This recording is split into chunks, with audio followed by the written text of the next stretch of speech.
अस्सलाम वालेकुम दोस्तों, मैं हूं शबीर हुसैन और इस वक्त मैं कर रहा हूं बैरिया ऑर्चर्ड लाहौर चिनार बाग हाउसिंग सोसाइटी जो कि मेन राइवन रोड के ऊपर है।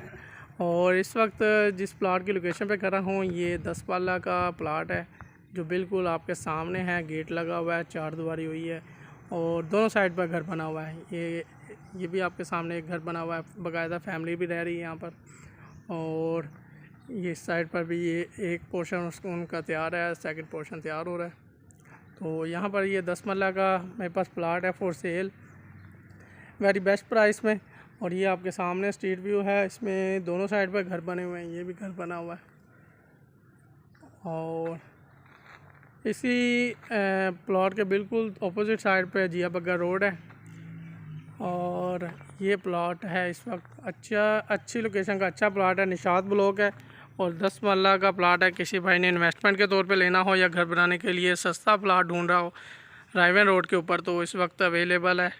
ये आपके सामने जस्ट इसकी जो डिमांड की जा रही है 68 लाख डिमांड है। और इंटरेस्टेड पर्सन मुझे कॉल कर सकता है मेरे नंबर पर, इसी वीडियो में अपना नंबर दूंगा। थैंक यू दोस्तों, अल्लाह हाफिज़।